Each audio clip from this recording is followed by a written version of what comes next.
Welcome to the 12th annual Reading Frederick Douglass Together event. After 11 consecutive years, some of which were sweltering, the virus has reigned on our reading. And while we have read through the entire Obama administration, the election of the current resident of the White House, far too many police murders, countless anniversaries of important events, it seems no reading has been more important or compelling than this year. We find ourselves closer than ever to Douglass as we seek to abolish the remaining vestiges of racism and privilege that have so long defined us. So as we join virtually, I look back to those first readings in the Library of Community Change in Boston. There have been many folks involved in these readings over the years, but we are deeply indebted to Community Change founder Horace Seldon, a man like Douglass far ahead of his time. It was Horace who recognized the need for white people to address their privilege and the role it played in the ongoing subjugation of Black people in this country. Horace would certainly be on the streets with young people every day, reading with us here today, urging us to remain determined and vigilant, even as we may tire or weaken in our resolve. These readings are always about the speech and not about speechifying, so I'm going to simply express our gratitude to all who have joined us for doing so today, and encourage us all to reflect on what we read today. And in keeping with Douglass, urge us to act on these reflections today, tomorrow, the 4th itself, and until the promise and hope he expressed at the end of his speech are realized. We call this event Reading Frederick Douglass Together. And while there are only 52 readers, we all gather to reaffirm and gain strength from our status as a community. I'd like to now turn to my colleague, Catherine Stevens from Mass Humanities. Catherine? Hi, everyone, and thank you, David. As David said, my name is Catherine Stevens. I'm the Director of Grants at Mass Humanities, and one of the programs that we give grants for are these community readings of Frederick Douglass's speech on the meaning of the 4th of July. So as David said, usually we would be able to see each other gathered on the Boston Common, but today, we are gathering virtually. So I'm going to tell you a little bit about what it's going to be like to gather virtually and how we're going to read today. So with me virtually are many readers who have paragraphs assigned to them. And 1 to 3 paragraphs before it's their turn to read, we're going to give them a little heads up in the chat. And when it's their turn to read, we'll ask them to turn on their microphone, at which point they can do that. And if they choose, turn on their video and then read their paragraph. And when they're done, they're just going to turn off their microphone and their video, and the next person will begin. No one will be introducing themselves or saying anything extra because, as David, I think, has always said to me, the speech is the star of the event. Now, one of the most important things that I learned about this event from David and Fran at Community Change is the feeling of being together, and that on the Boston Common, or any town or city that hosts, anyone can join. Anyone can join and read a paragraph. So we wanted to preserve that feeling here today. So if you're among the audience and the attendees and you are not assigned a paragraph, but you're comfortable with those Zoom controls and you want to read, in a few moments, you can send a message in the Q&A dialogue of your Zoom window saying, "Can I read a paragraph?" And we've left a few paragraphs open for just that purpose. So we will respond, assigning you a paragraph and giving you a link to the speech. Now, we'll start responding to those requests as soon as I'm done speaking. So if they come in early, we might not get to them. But I think what you want to get to is the real spirit and feeling of this event. So I'll be done speaking soon because what I'm going to do now is introduce Paula Elliott, a really wonderful and accomplished singer who for years has brought us together with song before the reading begins, and is going to do the same for us today. So she's going to introduce a song and I'm going to play a lovely recording of it. So I'm going to turn it over to Paula now when she is ready.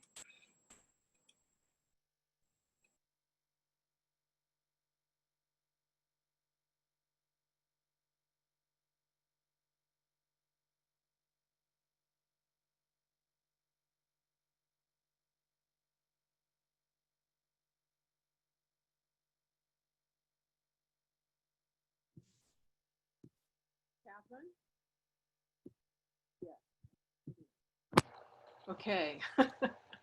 Hello, everyone. It's an honor to be able to return to this event. We are about to start to fortify our imagination.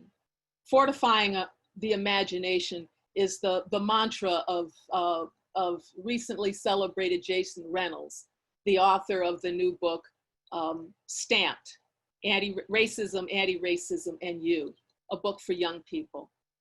I love this idea of fortifying our imagination because I believe Douglas's words can do that for us. Also, the words of Oscar Brown Jr., who was the lyricist of the song that you're about to hear, Brown Baby. He wrote that song for his newborn son.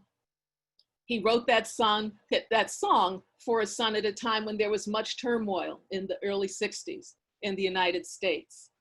So he understood the world as it was, and he envisioned a world as it could be and should be for his children. So I'd like you now to just center yourself individually and as part of this collective of hundreds of people that have tuned in to hear this speech. When I count to 3, I'd like you just to take a minute to breathe and pause. Breathe and pause and think about the children in your life, the adults in your life that you would want to walk in a path that imagines a better world. So I'm going to count to 3 and you can pause and the music will begin. 1, 2, 3. Pause.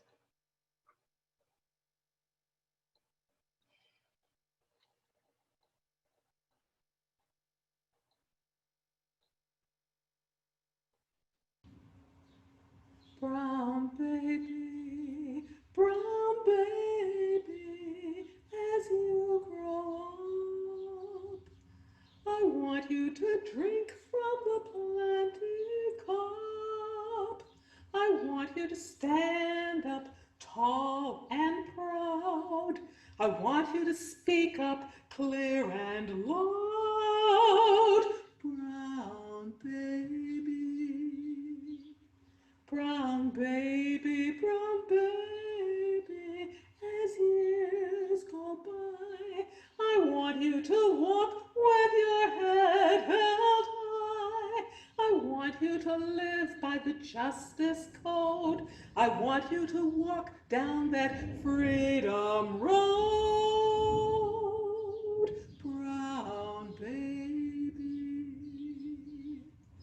So lie away sleeping.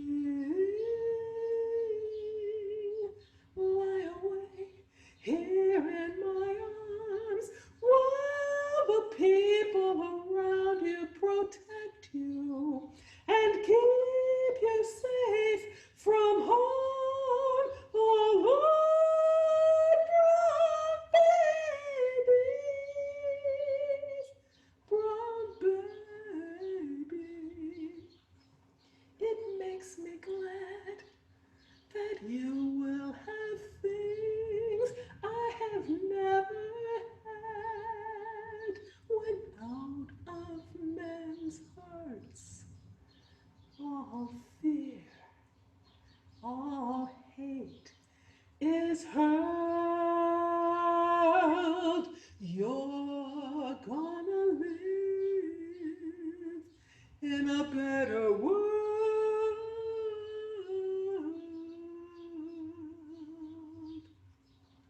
Brown babies, sweet babies, brown babies.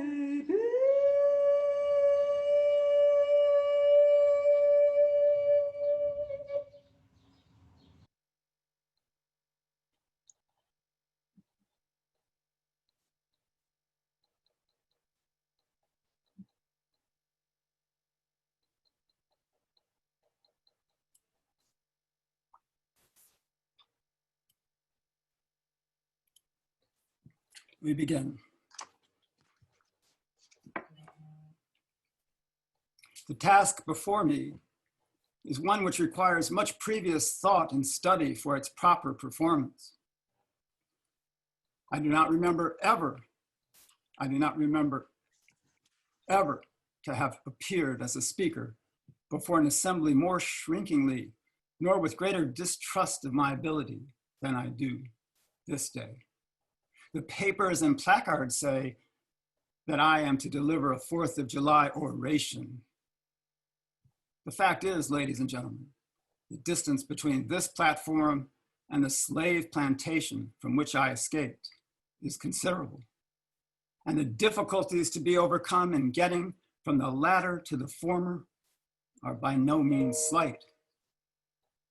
That I'm here today is, to me, a matter of astonishment as well as of gratitude. This, for the purpose of this celebration, is the 4th of July. It is the birthday of your national independence and of your political freedom. This, to you, is what the Passover was to the emancipated people of God. It carries your minds back to the day and to the act of your great deliverance. This celebration also marks the beginning of another year of your national life and reminds us that the Republic of America is now 76 years old. I am glad, fellow citizens, that your nation is so young. You are not, even now, only in the beginning of your national career, still lingering in the period of childhood. I repeat, I am glad this is so. There is hope in the thought, and hope is much needed under the dark clouds which lower above the horizon.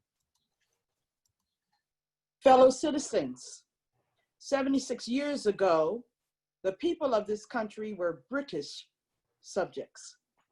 The style and title of your sovereign people, in which you now glory, was not then born. You were under the British crown. Your fathers esteemed the English government as the home government, England as the fatherland, although a considerable distance from your home imposed the exercise of its parental prerogatives upon its colonial children, such restraints, burdens, and limitations as in its nature, judgment, it deemed wise, right, and proper.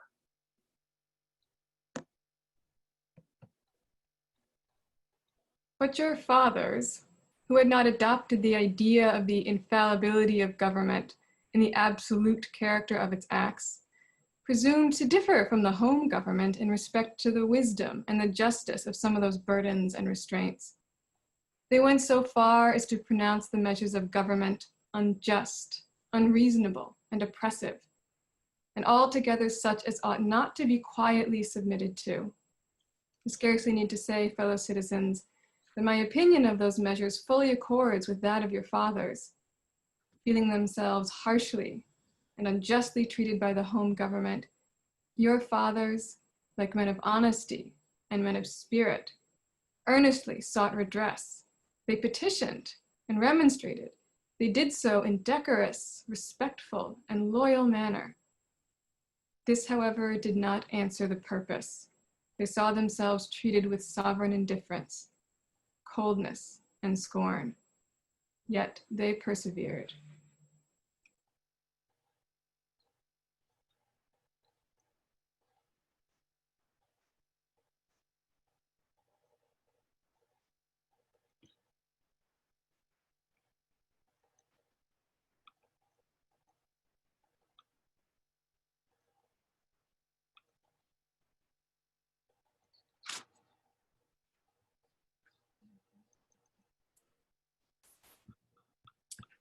Oppression makes a wise man mad. Your fathers became restive under this treatment. They felt themselves the victims of grievous wrongs, wholly incurable in their colonial capacity. With brave men, there is always a remedy for oppression. Just here, the idea of a total separation of the colonies from the crown was born. It was a startling idea, much more so than we at this distance of time regarded. The timid and the prudent of that day were, of course, shocked and alarmed by it. Their opposition to the then dangerous thought was earnest and powerful. But amid all their terror and affrighted vociferations against it, the alarming and revolutionary idea moved on, and the country with it.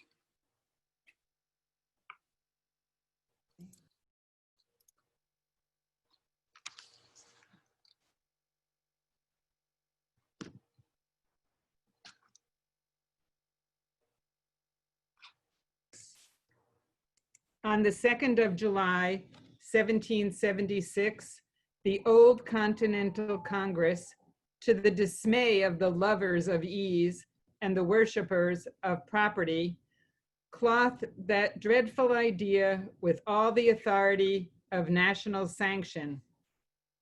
They did so in the form of a resolution. We seldom hit upon resolutions drawn up in our day whose transparency is at all equal it.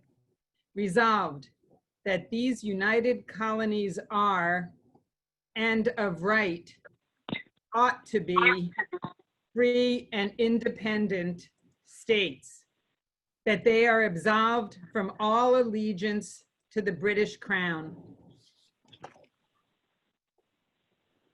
Citizens, your fathers made good that resolution. They succeeded. And today, you reap the fruits of their success. The freedom gained is yours, and you, therefore, may properly celebrate this anniversary. The 4th of July is the first great fact in your nation's history. The very ring bolt in the chain of your yet undeveloped destiny.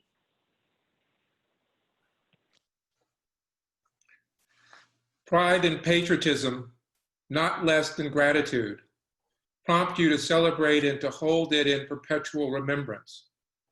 I have said that the Declaration of Independence is the right bolt to the chain of your nation's destiny. So indeed, I regard it. The principles contained in that instrument are saving principles. Stand by those principles. Be true to them on all occasions, in all places, against all foes, and at whatever cost. Fellow citizens, I am not wanting in respect for the fathers of this republic. The signers of the Declaration of Independence were brave men. I cannot contemplate their great deeds with less than an admiration. They were statesmen, patriots, and heroes, and for the good they did and the principles they contended for, I will unite with you to honor their memory. They loved their country better than their own private interests, and all will concede that it is a rare virtue that ought to command respect. He who will intelligently lay down his life for his country is a man whom it is not in human nature to despise. Your fathers staked their lives, their fortunes, and their sacred honor on the cause of their country. In their admiration of liberty, they lost sight of all other interests. They were peacemen, but they preferred revolution to peaceful submission to bondage. They were quiet men, but they did not shrink from agitation against oppression. They showed forbearance, but they knew its limits. They believed in order, but not in the order of tyranny. With them, nothing was settled that was not right. With them, justice, liberty, and humanity were final, not slavery and oppression. You may well cherish the memory of such men. They were great in their day and generation. Their solid manhood stands out the more as we contrast it with these degenerate times.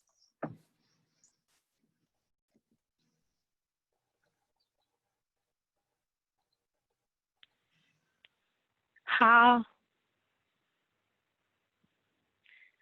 circumspect, exact, and proportionate were all their movements. How unlikely the politician of an hour. Their statesmanship looked beyond the passing moment and stretched away in strength into the distant future. Mark them, fully appreciating the hardship to be encountered, firmly believing in the right of their cause, wisely measuring the terrible odds against them. Your fathers, the fathers of this republic, laid the cornerstone of the national superstructure, which has risen and still rises in grandeur around you.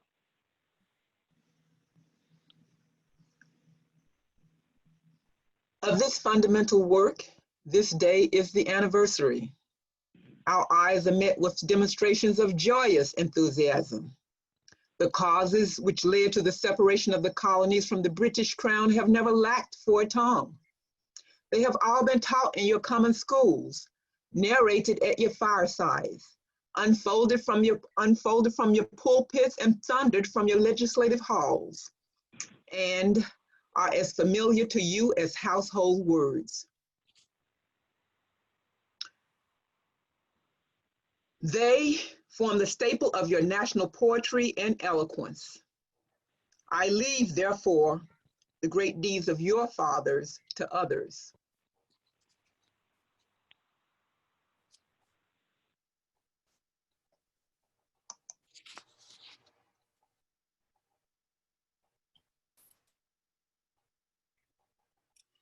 My business, if I have any here today, is with the present. The accepted time with God and his cause is the ever-living now. We have to do with the past only as we can make it useful to the present and to the future. Now is the time, the important time. Your fathers have lived, died, and have done their work, and have done much of it well. You live and must die, and you must do your work. You have no right to enjoy a child's share in the labor of your fathers unless your children are to be blessed by your labors. You have no right to wear out and waste the hard-earned fame of your fathers to cover your indolence.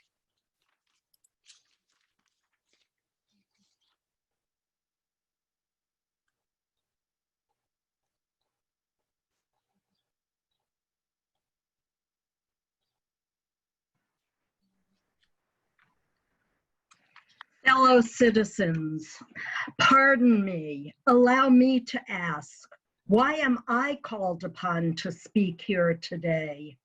What have I or those I represent to do with your national independence? Are the great principles of political freedom and of natural justice embodied in that Declaration of Independence? Are they extended to us? And am I therefore called upon to bring our humble offering to the national altar and to confess the benefits and express devout gratitude for the blessings resulting from your independence to us?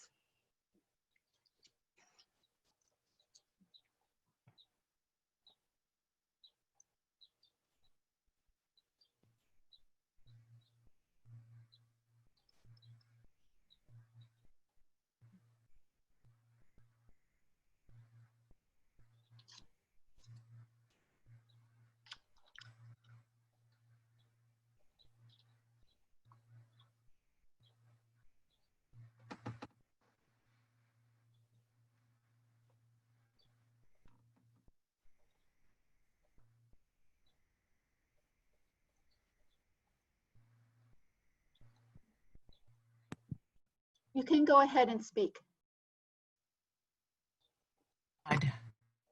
For your sakes and ours, that an affirmative answer could be truthfully returned to these questions.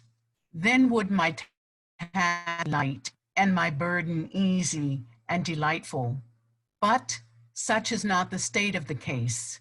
I say it with a sad sense of the disparity between us. I am not included within the pale of this glorious,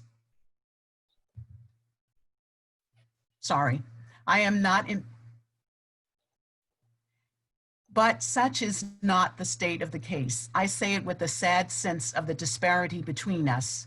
I am not included within the pale of this glorious anniversary. Your high independence only reveals the immeasurable distance between us. The blessings in which you this day rejoice are not enjoyed in common. The rich inheritance of justice, liberty, prosperity, and independence bequeathed by your fathers is shared by you, not by me. The sunlight that brought life and healing to you has brought stripes and death to me. This 4th of July is yours, not mine. You may rejoice, I must mourn. To drag a man in fetters into the grand illuminated temple of liberty and call upon him to join you in joyous anthems were inhuman mockery and sacrilegious irony. Do you mean, citizens, to mock me by asking me to speak today? Fellow citizens, above your national tumultuous joy, I hear the mournful wail of millions, whose chains, heavy and grievous yesterday, are today rendered more intolerable by the jubilee shouts that reach them. To forget them, to pass lightly over their wrongs and to chime in with the popular theme would be treason most scandalous and shocking, and would make me a reproach before God and the world.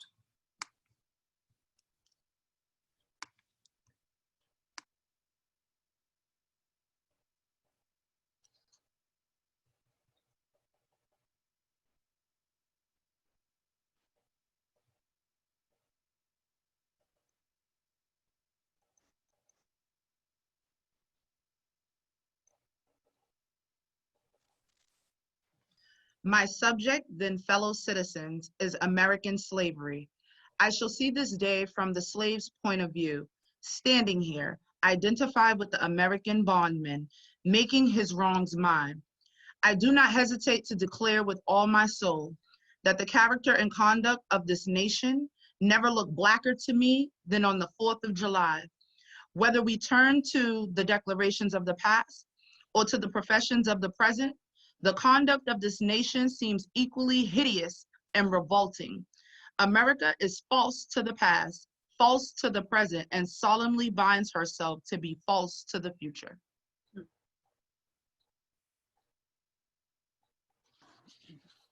Standing with God and the crushed and bleeding slave on this occasion, I will, in the name of humanity, which is outraged, in the name of liberty, which is fettered,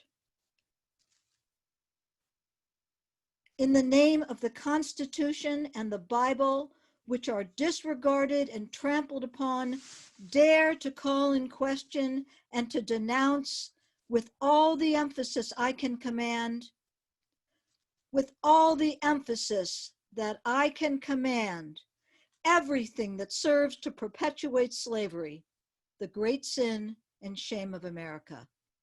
I will not equivocate. I will not excuse. I will use the severest language I can command, and yet not one word shall escape me that any man whose judgment is not blinded by prejudice or who is not at heart a slaveholder shall not confess to be just and right.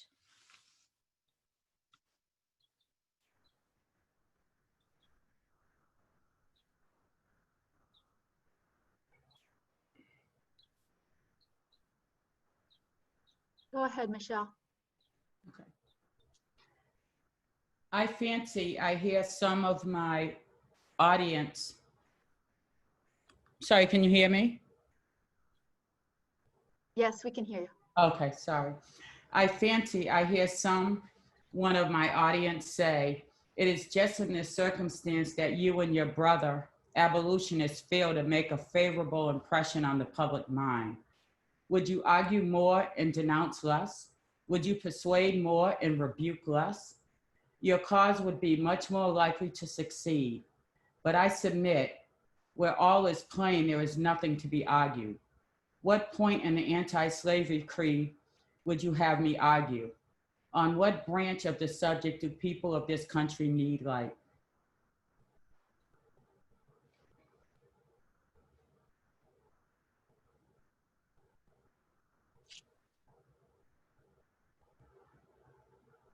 Go ahead, Crystal.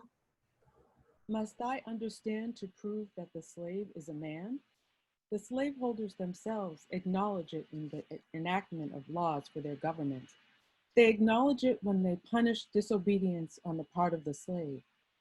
There are 72 crimes in the state of Virginia, which, if committed by Black men, subject him to the punishment of death, while only 2 of the same crimes will be subject a white man to the like punishment. What is this but the acknowledgement that the slave is a moral, intellectual, and responsible being?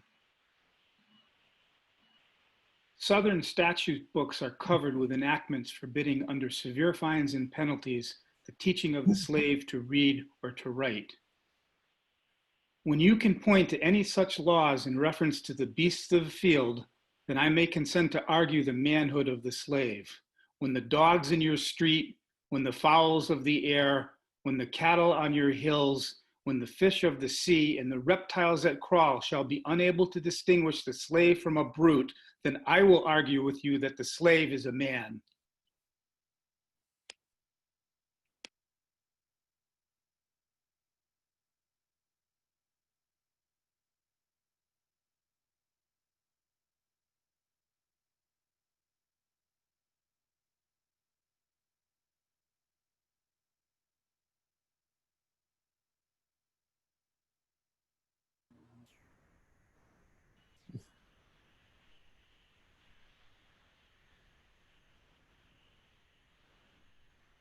Reggie, you there? Yes. Go ahead.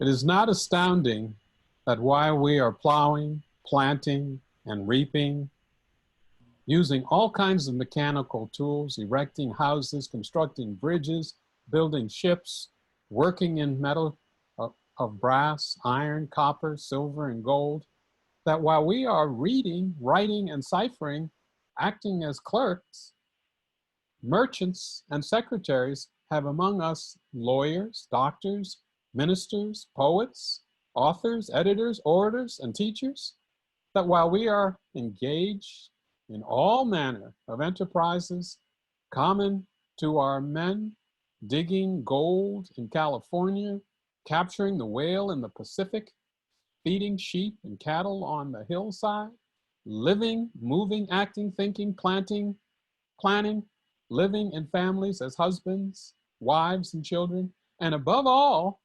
confessing and worshiping the Christian's God and looking hopefully for life and immortality beyond the grave.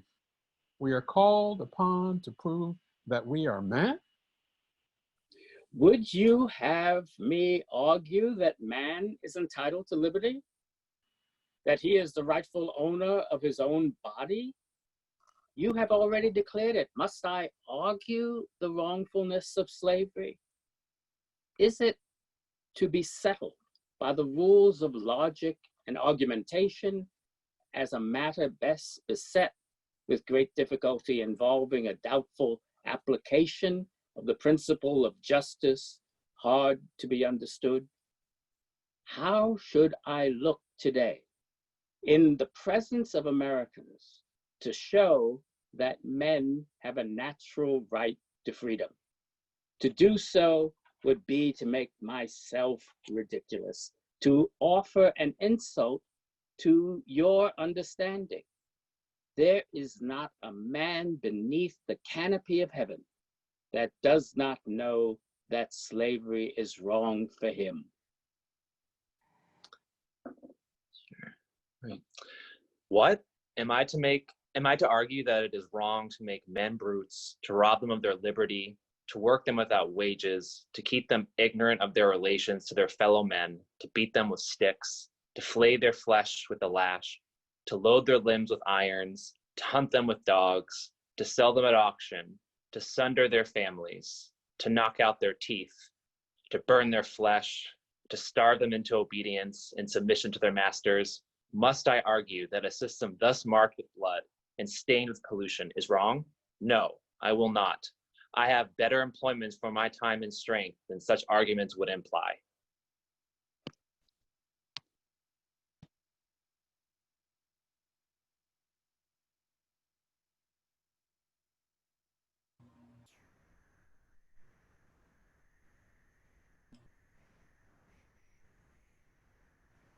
What then remains to be argued?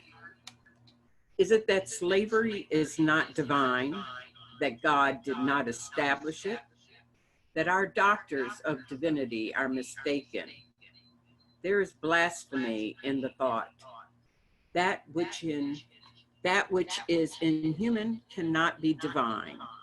Who can reason on such a proposition? I cannot. The time for such an argument is past.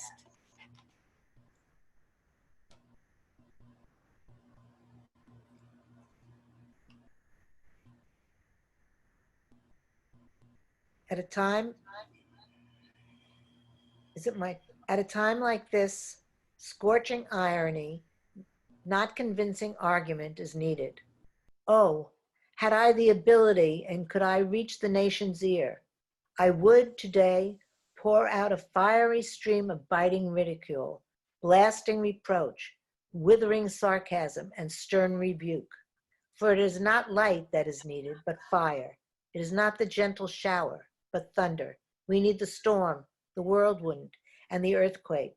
The feeling of the nation must be quickened. The conscience of the nation must be roused. The propriety of the nation must be startled. The hypocrisy of the nation must be exposed, and its crimes against God and man must be proclaimed and denounced. What to the American slave is your 4th of July?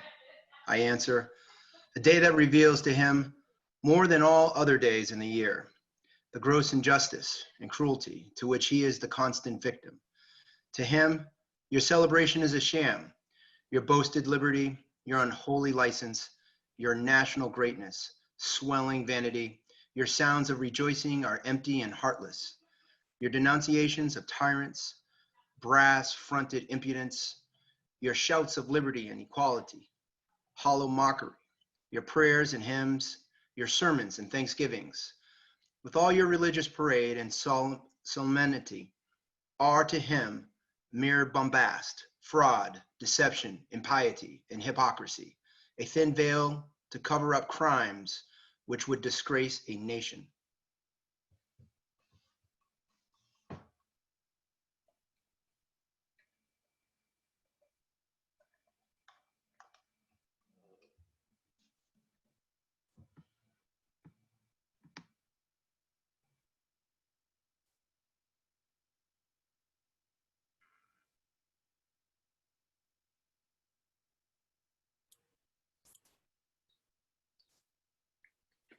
There is not a nation on the earth guilty of practices more shocking and bloody than are the people of the United States at this very hour.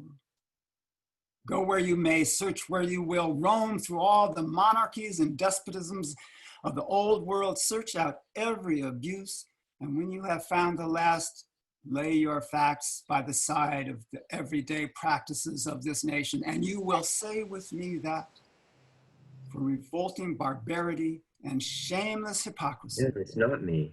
America reigns without a rival.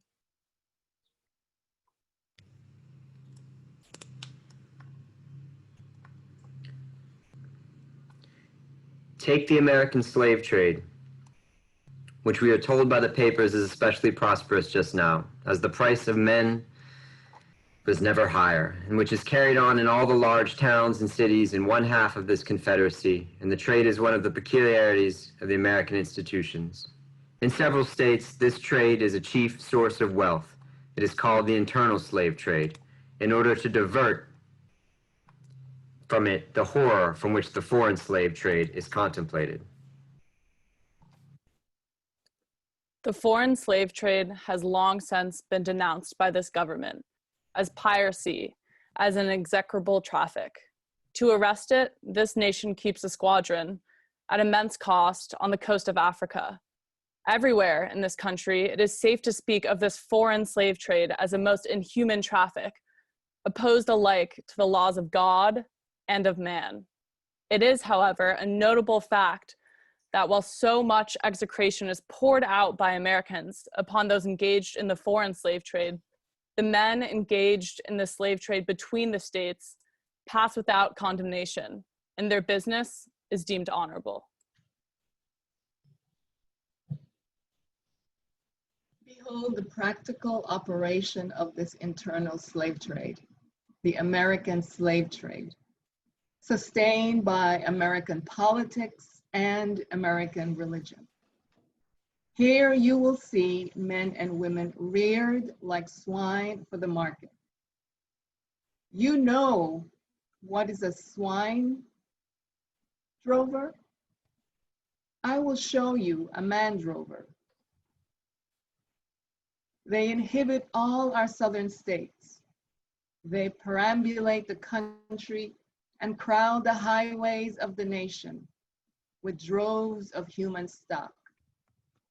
You will see one of these human flesh jobbers armed with pistol, whip, and bowie knife, driving a company of 100 men, women, and children from the Potomac to the slave market of New Orleans.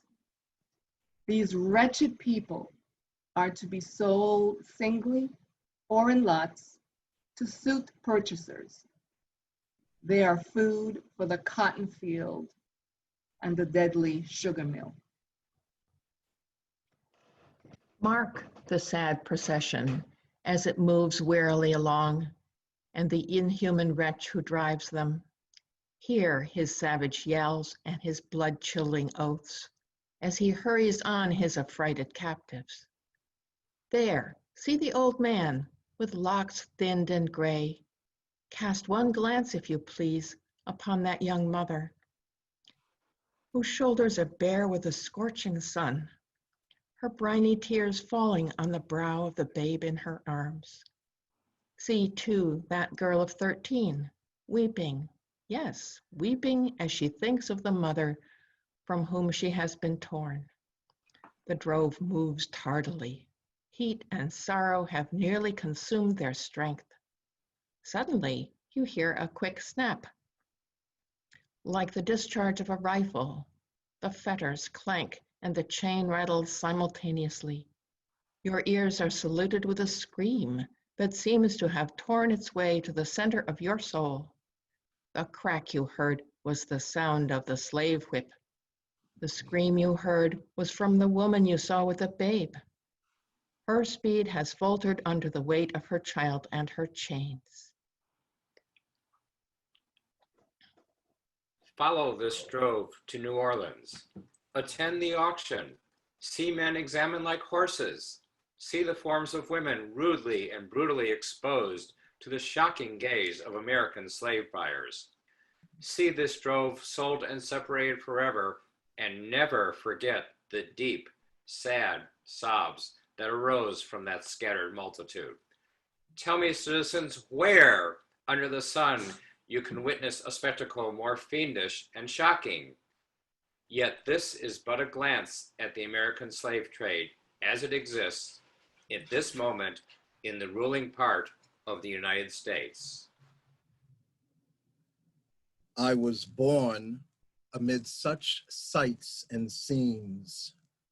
To me, the American slave trade is a terrible reality. The fleshmongers gathered up their victims by dozens and drive them chained to the General Depot at Baltimore. When a sufficient number has been collected here, a ship is chartered for the purpose of conveying the forlorn crew to Mobile or to New Orleans. From the slave prison to the ship, They are usually driven in the darkness of night, in the deep, still darkness of midnight. I have been often aroused by the dead, heavy footsteps and the piteous cries of the chained gangs that pass our door.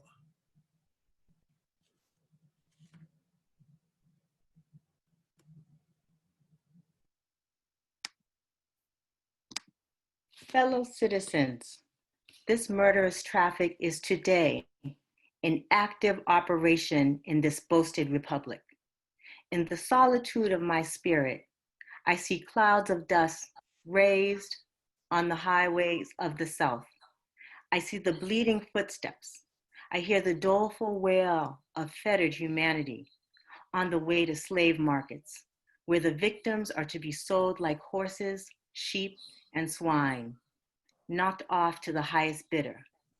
There I see the tenderest ties ruthlessly broken to gratify the lust, caprice, and rapacity of the buyers and sellers of men.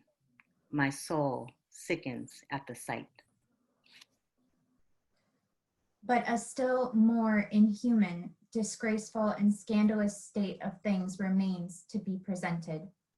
By an act of the American Congress, not yet 2 years old, slavery has been nationalized in its most horrible and revolting form. Mason and Dixon's line has been obliterated. New York has become as Virginia, and the power to hold, hunt, and sell men, women, and children as slaves remains no longer a mere state institution, but is now an institution of the whole United States.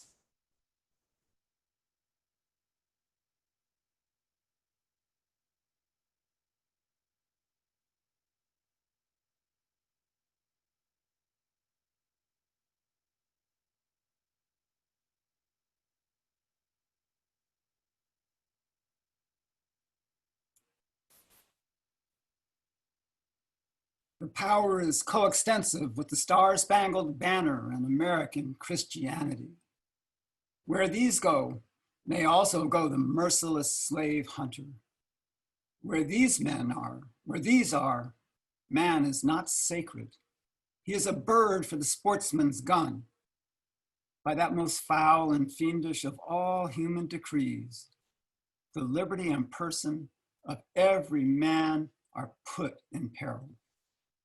Your broad Republican domain is hunting ground for men.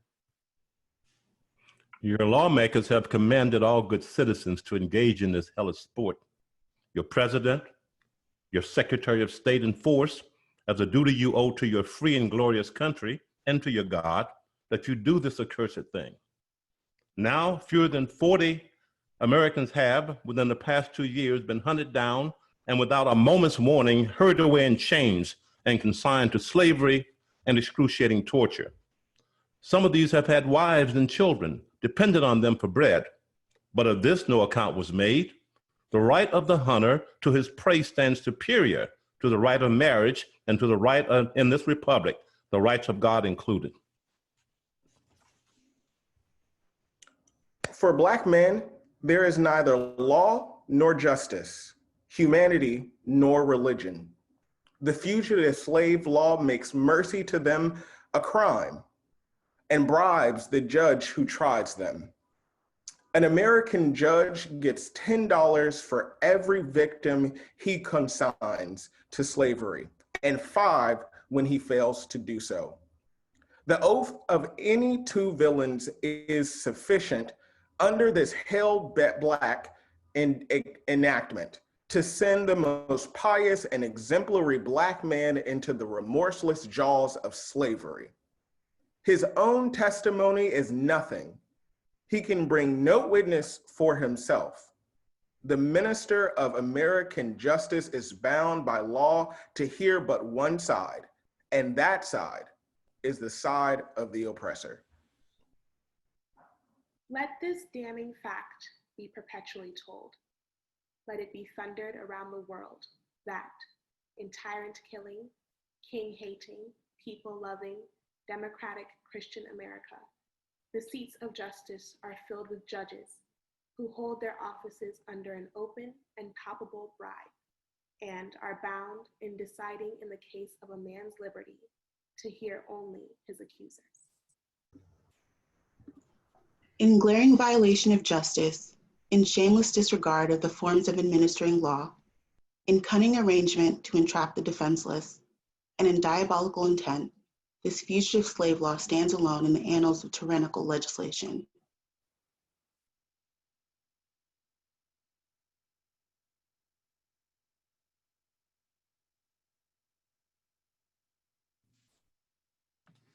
Americans, your Republican politics, not less than your Republican religion, are flagrantly inconsistent. You boast of your love of liberty, your superior civilization, and your pure Christianity, while the whole political power of the nation is solemnly pledged to support and perpetrate the enslavement of 3 million of your countrymen. You hurl your anathemas at the crowned-headed tyrants of Russia and Austria, and pride yourselves on your democratic institutions, while you yourselves content to be the mere tools and bodyguards of the tyrants of Virginia and Carolina.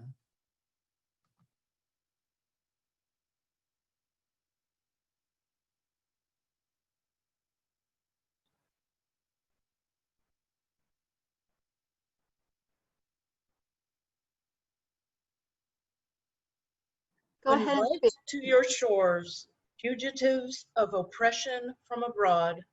Honor them with banquets, greet them with ovations, cheer them, toast them, salute them, protect them, pour out your money to them like water.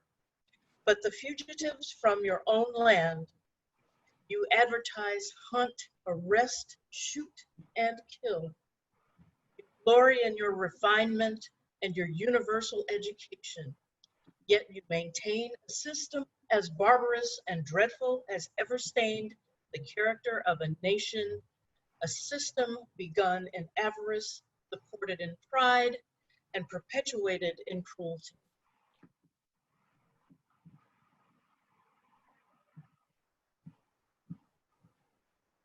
You shed tears over fallen Hungary and make the sad story of her wrongs the theme of your poets, statesmen, and orators, till your gallant sons are ready to fly to arms to vindicate her cause against the oppressor. But in regard to the 10,000 wrongs of the American slave, you would enforce the strictest silence and would hail him as the enemy of the nation who dares to make those wrongs the subject of public discourse. You are all on fire at the mention of liberty for France or for Ireland, but as cold as an iceberg at the thought of liberty for the enslaved of America. I can't even see mine.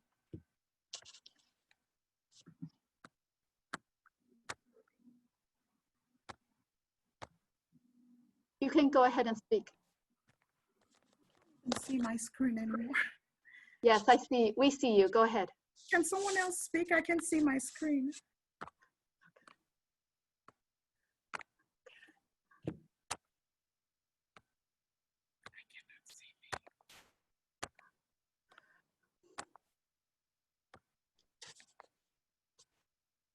Your discourse eloquently on the dignity of labor. Can you hear me? Yes, we can hear you. Go ahead, we can hear you. Okay. My screen disappears again.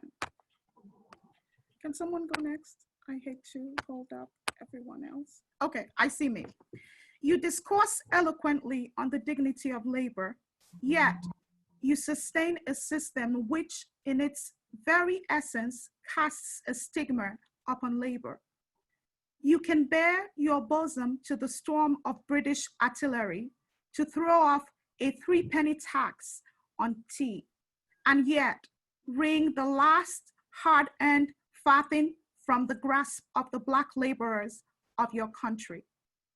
You profess to believe that of one blood, God made all nations of men to dwell on the face of all earth, and have commanded all men everywhere to love one another. Yet you notoriously hate and glory in your hatred all men whose sins are not colored like your own.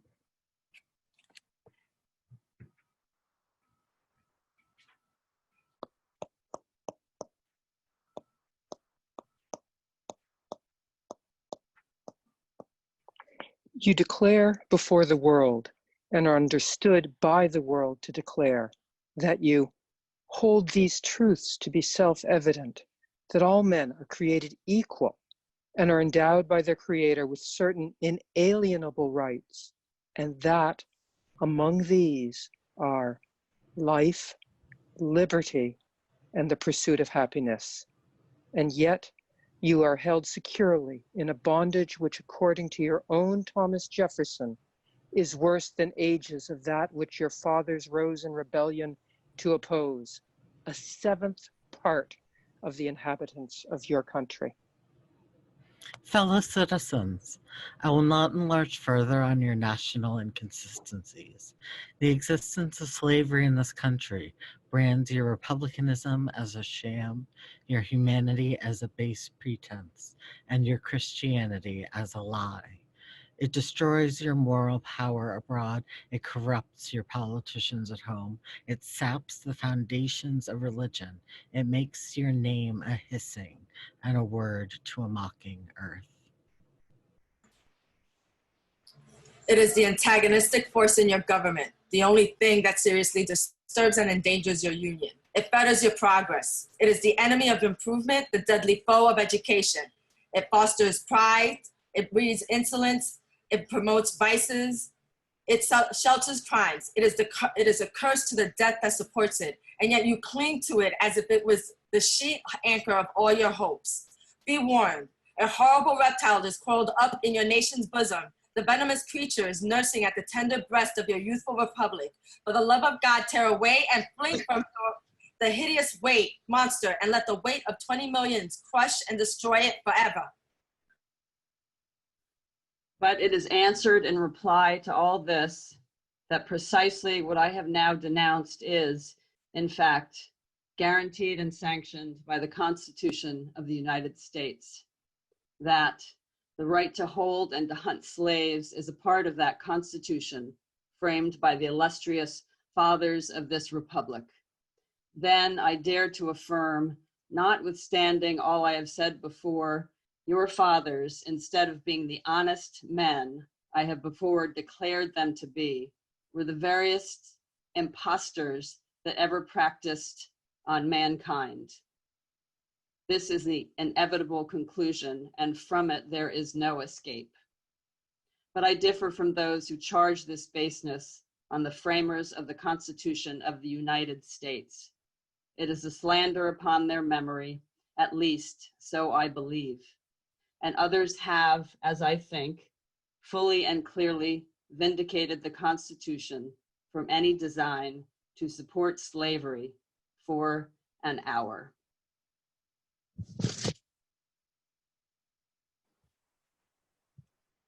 Allow me to say, in conclusion, notwithstanding the dark picture I have this day presented of the state of the nation, I do not despair of this country.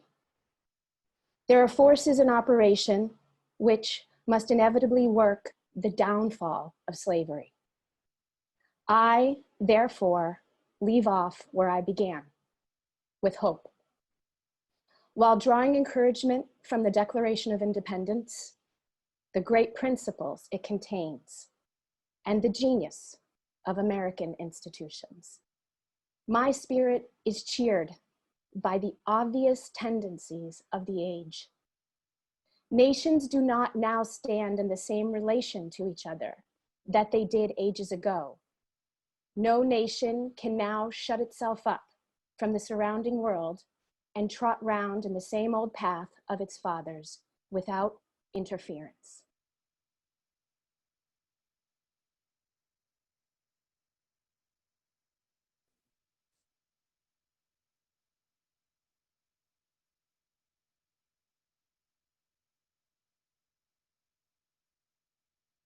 The time was when such could be done. But a change has now come over the affairs of mankind. Walled cities and empires have become unfashionable.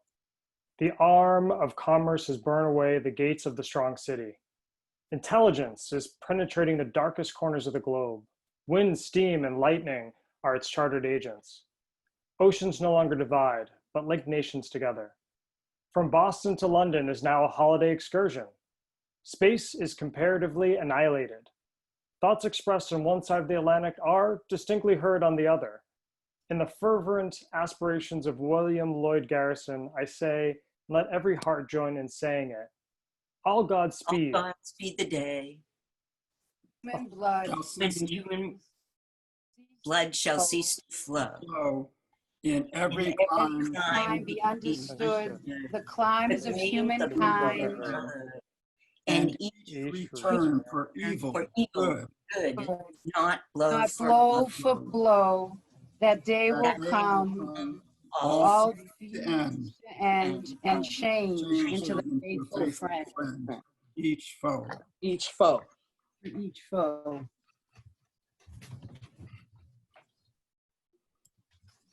Okay. I think I'm next. Okay, so I want to thank everybody. I'm Fran Smith. I want to thank everybody from Community Change, Inc. I want to thank everybody for being here today. I love Frederick Douglass because he understood that human beings owning other human beings was insane, inhumane, and that it was a major contradiction to have a quote-unquote free democracy when you dehumanized other human beings for profit. He also understood that slavery ruined the white man's heart and mind. In this moment, it is not enough to think, learn, and ponder how to eliminate racism and anti-Blackness and rid ourselves, our families, our communities of whiteness, white supremacy, and white privilege. All of us, each and every one of us on this call must act. So I invite you to share Mr. Douglass's speech with others over the holiday weekend. I believe a slide will soon appear that explains resources to do that. In fact, you could take the whole month, bring it into your homes, workplaces, and places of worship. You can also visit each of our organization's websites to take action, as well as check out Movement for Black Lives, Surge National, and Surge Boston. Lots of things you can do right now to get in the movement. I would like to conclude by giving thanks to Horace Seldon, who founded Community Change, the first and oldest anti-racist organization to address the white problem. I close with a quote from an article that he wrote in 1983. He's up here, right there with Frederick, and they're up in heaven looking down on us. Immediate action, Horace said, was the cry during the abolitionist movement. Freedom now was the cry of the civil rights movement. Each expresses the urgency for change. Each expressed an object that demanded an objective that demanded immediate attention. Each was also a means to an end, agitating people into action. It is dangerous for a white man to allow himself to become too patient while working for the elimination of racism. So I say to myself continually, eliminate racism yesterday. I know that this was not done yesterday, but it should have been done. I know racism will not be eliminated today, but it should be so. I kept that urgent slogan for me, letting it agitate from my heart and head until I moved. Horace transitioned to heaven in 2017, and I know Horace and Frederick are looking down on us today. So when I join them, not that I'm in a hurry, I want to be able to let them know that on this day, that their words moved all of us to take daily action towards the elimination of racism and white privilege.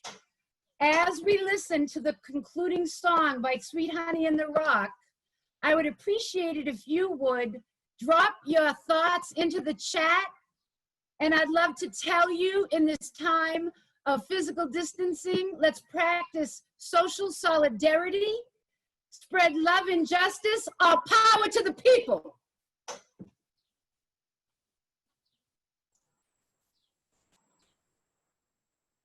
Thank you so much, Fran. Before we get to the song and the chat, I want to make sure that we also hear from our partners at the Museum of African American History, Boston and Nantucket. So we're going to hear from Amerchi Frazier.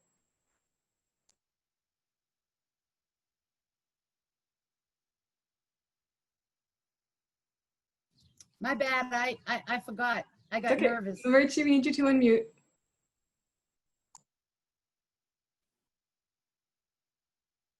All right. Well, we want to thank, from the Museum of African American History, we want to thank Paula Elliott and all the readers, especially our youth, who participated in this momentous event today in virtual space of our new cultural shift and delivery for their contributions to read this dynamic and timely message.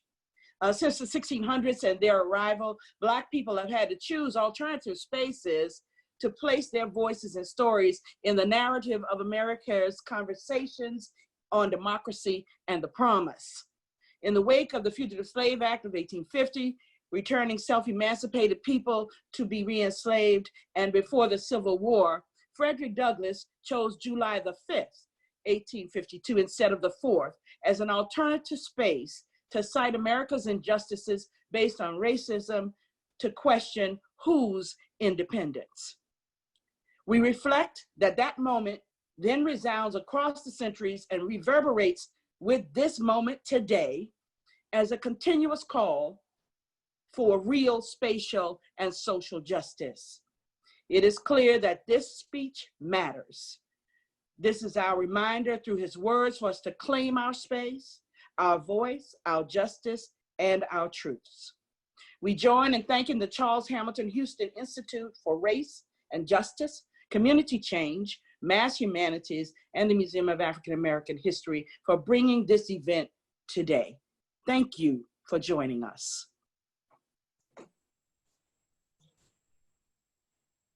Thank you again to everyone. So as Fran said, in a few moments, you're going to see a slide that's going to give you a picture of what it would look like to host your own virtual reading. And we're going to ask you to send your thoughts, your social solidarity thoughts, into the chat as Fran suggested. And we're going to leave as we would have with a song from Sweet Honey in the Rock playing on your screen. So that will happen in a moment. Thank you all so much for attending. And thank you to everyone behind the scenes who made this possible.